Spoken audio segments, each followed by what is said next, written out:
तथागत भगवान बुद्ध के अनुकंपा से डॉक्टर बाबा साहब के मार्गदर्शन में ये जो बुद्ध विश्व अभी 20वीं शताब्दी में शुरू हो गया और जो मतलब 21वीं सदी में पदार्पण किया है और इसमें अब भारतीय बौद्धों में विशेष रूप से मध्य भारत यानी महाराष्ट्र, यूपी, एमपी, राजस्थान, हरियाणा और पूरा साउथ इंडिया, इनमें बहुत जागृति आ गई है। और जागृति आ गई तो इससे बुद्ध धम्म को जानने के लिए बहुत सारी संस्थाएं निर्माण हो रही है, बहुत सारे लोग सामने आ रहे हैं और उसमें प्रगत भी बहुत है, सारे अच्छे तरह से चिंतक है।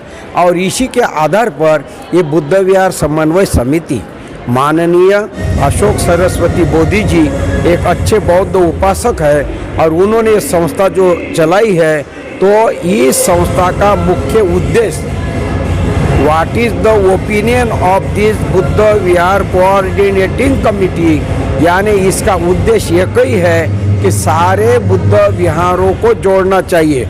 जिस तरह से बाबा साहब ने एक योजना बनाई थी कि भारत की सारी नदियां एक साथ जोड़ेंगे, नदी जोड़ प्रकल्प खड़ा किया था बाबा साहब ने। इसी तरह से सारे बुद्ध विहारों को एक साथ जोड़ना है और एक साथ जोड़ करके बौद्धों का एक सेंट्रल एक्ट बनाएंगे और सारे बौद्धों के हित में एक कायदा बनाएंगे। आपने देखा होगा पहले मुसलमानों को टारगेट किया, बुद्धों को टारगेट किया, क्रिश्चियनों को भी टारगेट किया जा रहा है। तो टारगेट किया जाने वाली जो व्यवस्था है उसको हम कैसे सामना करेंगे? हाँ, यानी आपका मन ये है, चाहते हैं कि बुद्ध को पहले टारगेट किया क्या और बाद में यीशु को भी टारगेट कर रहे हैं, ऐसा आपको लगता है ना? तो इसके लिए सही माने में आपको ये देखना पड़ेगा कि बुद्ध को तो हो गए 2500 साल, बुद्ध को 2500 साल हो गए, तो बुद्ध की वाणी इस संसार में है। बुद्ध का साहित्य जिसको त्रिपिटक कहते हैं, उस त्रिपिटक के अच्छे स्टूडेंट निर्माण होने चाहिए। हवा में भाषण नहीं देना चाहिए, क्या अच्छी तरह से पढ़ाई करके लिटरेचर का बाबा साहब ने सारा त्रिपिटक सारे धर्मों की पढ़ाई की। जब विद्यार्थी ऐसे तैयार हो जाएंगे तो बुद्ध को कोई भी टारगेट नहीं कर सकता है। अच्छी तरह बेसिकल धर्मांतरण का जो कानून आ रहा है उसका बुद्धों पर क्या परिणाम होगा? ऐसे होता है कि वर्तमान समय जो भारत की राजनीतिक रफ्तार है वो डिक्टेटरशिप के तरफ जा रही है, यानी हुकुमशाही के तरफ जा रही है। और हुकुमशाही के तरफ जा रहे हैं तो वो अपने मन ही मन यानी पार्लियामेंट में जो यानी लोक प्रतिनिधि होते हैं वो कितने पढ़े लिखे होते हैं क्या मालूम, लेकिन बैठे बैठे रोज नया कानून अपने से ही बताते हैं और अपने से जाहिर करते हैं। वो कोई संविधानिक कलम नहीं होती है, न ही आईपीसी होती है। यानी भारत में 2 कानून चलते हैं, एक संविधानिक कानून क्या यानी अभी उसके नया करके उसमें संशोधन करके यानी 460 बना दिए हैं, 395 के 460 हो गए। तो ये तो भारतीय संविधानिक कानून हो गए। और दूसरा होता है आईपीसी, इंडियन पैनल कोड। क्या ये इंडियन पैनल कोड अलग होता है भारतीय संविधानिक कानून के आधार पर, क्या लेकिन ये जो बना रहे अपने लोगों में हवा फैला देते हैं। या तो यूपी के वो चीफ मिनिस्टर है, हवा फैला देते हैं ऐसे कि आप धर्मांतर जो करेगा उसको ये सजा होगी। कौन सा मैजिस्ट्रेट, कौन सा न्यायाधीश सजा देगा, किस कानून के आधार पर है?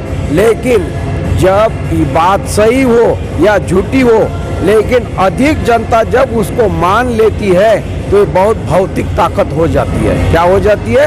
बहुत भौतिक ताकत हो जाती है। और इससे बौद्धों में और मुसलमानों में और क्रिश्चियनों में, माइनॉरिटीज़ में डर पैदा हो रहा है कि हम करें तो क्या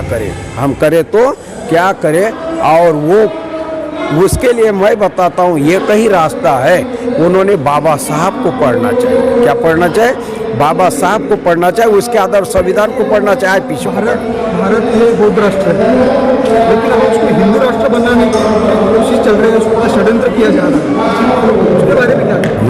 देखिए, आप बोलते हैं भारत एक बौद्ध राष्ट्र है। पहली बात तो यह है कि मैं किसी भी राष्ट्र को किसी भी धर्म के साथ नहीं जोड़ता हूँ।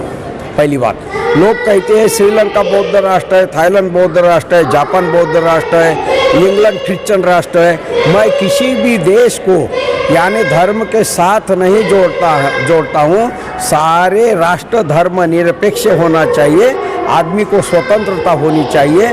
अभी रही बात बौद्ध राष्ट्र यानी यहाँ के मॉन्यूमेंट्स अगर देखेंगे, यहाँ की गुफाएं अगर देखेंगे तो ये सह्याद्री है, सतपुड़ा है, विंध्याचल है और हिमाचल है।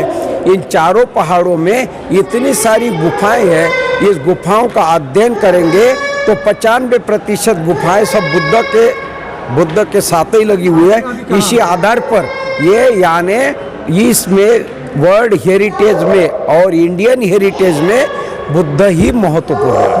लेकिन आपने अभी कहा है कि कोई राष्ट्र बुद्ध नहीं है, बुद्धिस्ट राष्ट्र नहीं है, और आप बोल रहे हैं कि ये बुद्ध का चिन्ह बता रहे हैं।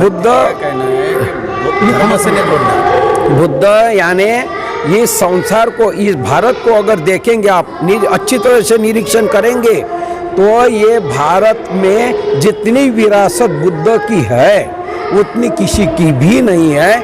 क्योंकि दो प्रकार के मॉन्यूमेंट होते हैं, एक होता है कार्विंग और एक होता है कंस्ट्रक्टिव।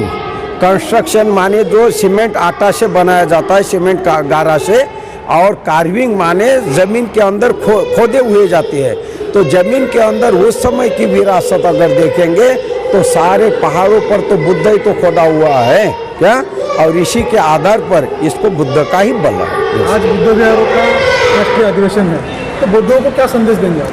हाँ, आज ये जो बुद्ध विहार समन्वय समिति के द्वारा बौद्धों का राष्ट्रीय आंदोलन है, तो सारे बुद्ध विहारों के लिए और बौद्धों के लिए एक सेंट्रल एक्ट बनना चाहिए। जैसे कि मुस्लिमों का मुस्लिम पर्सनल लॉ है क्या, क्रिश्चियनों का पर्सनल लॉ है और क्रिश्चियनों का पर्सनल लॉ है, हिंदू एक्ट कहते हैं लेकिन उनका किसी को कोई पता नहीं है क्योंकि सारे लोग उनके ही है।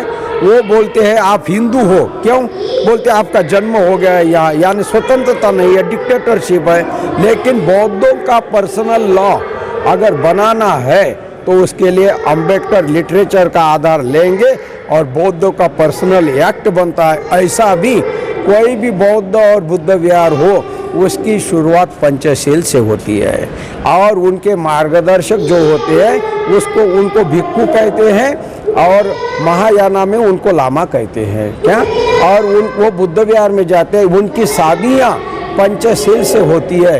इसी आधार पर और बौद्धों में एक प्रचारक जो होते हैं गुरुओं के रूप में वो बनते होते हैं और ले ड्यूटी यानी उपासक उपासिका होती है क्या। ये सारा इतना आधार प्रमाण है तो बौद्धों का एक्ट बन सकता है, बनाने वाला चाहिए। और अशोक सरस्वती जी बहुत अच्छे व्यक्ति हैं, उनके सहायता से ये बन जाएगा। Thank you.